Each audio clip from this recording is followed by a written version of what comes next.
ವಿಜಯನಗರ ಜಿಲ್ಲೆಯ ಕೂಡ್ಲಿಗಿ ತಾಲೂಕಿನ ಕಾನಹೊಸಳ್ಳಿ ಗ್ರಾಮದಲ್ಲಿ ಇರುವ ಸರ್ಕಾರಿ ಪ್ರಾಥಮಿಕ ಆರೋಗ್ಯ ಕೇಂದ್ರವು ವೈದ್ಯರು ಹಾಗೂ ಸಿಬ್ಬಂದಿಗಳು ಇಲ್ಲದೆ ನರಳಾಡುತ್ತಿದ್ದು ಅನಾರೋಗ್ಯಕ್ಕೆ ಈಡಾದ ಈ ಆಸ್ಪತ್ರೆ ವ್ಯವಸ್ಥೆಯ ಸುಧಾರಣೆಗಾಗಿ ತುರ್ತು ಚಿಕಿತ್ಸೆ ನೀಡಬೇಕಾಗಿದೆ.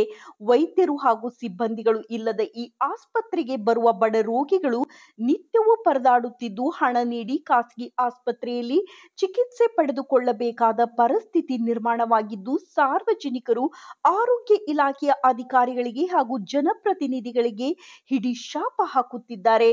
ಸರ್ಕಾರ ಆರೋಗ್ಯ ಇಲಾಖೆಗೆ ಸಾವಿರಾರು ಕೋಟಿ ರೂಪಾಯಿಗಳನ್ನು ನೀರಿನಂತೆ ಖರ್ಚು ಮಾಡುತ್ತಿದ್ದರೂ ಸಹ ಈ ಹೊಸಳ್ಳಿ ಆಸ್ಪತ್ರೆಯ ವ್ಯವಸ್ಥೆ ಮಾತ್ರ ಸುಧಾರಣೆ ಆಗದೆ ಇರುವುದು ನಿಜಕ್ಕೂ ದುರ್ದೈವದ ಸಂಗತಿಯಾಗಿದೆ. ಕಣ್ಮುಚ್ಚಿ ಕುಳಿತಿರುವ ಆರೋಗ್ಯ ಇಲಾಖೆಯ ಅಧಿಕಾರಿಗಳು ಹಾಗೂ ಚುನಾಯಿತ ಜನಪ್ರತಿನಿಧಿಗಳು ಈಗಲಾದರೂ ಸಹ ಎಚ್ಚೆತ್ತುಕೊಳ್ಳುವ ಮೂಲಕ ಈ ಆಸ್ಪತ್ರೆಗೆ ಸಮರ್ಪಕ ಸಿಬ್ಬಂದಿಗಳನ್ನು ನಿಯೋಜಿಸಲು ಕ್ರಮ ಕೈಗೊಳ್ಳಬೇಕಾಗಿದೆ. ವರದಿ ಚಂದ್ರಶೇಖರ್ ಸೋಮಣ್ಣನವರ್. ಡಾಕ್ಟರ್ ತರನಪ್ಪ ಡಾಕ್ಟರ್ ಅಲ್ಲ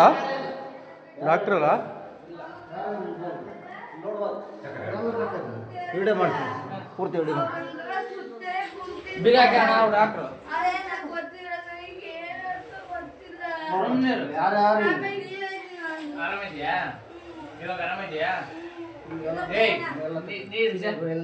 ಅಲ್ಲ ಸ್ವಲ್ಪ ನೀರು ಕೊಡ್ರಪ್ಪ ಅಲ್ಲಿ ನೀರು ಕೊಡ್ರಿ. ಅಮ್ಮ ಅಳ್ಬೇಡ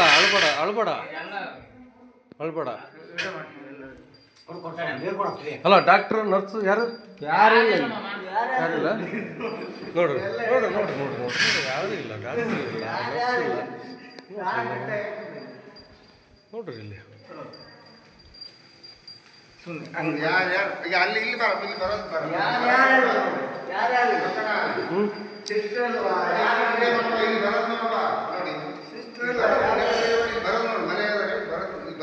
ಇದೆ ಅಲ್ಲ ಇದು ಅವರು ಬರೋಂಥ ಇದು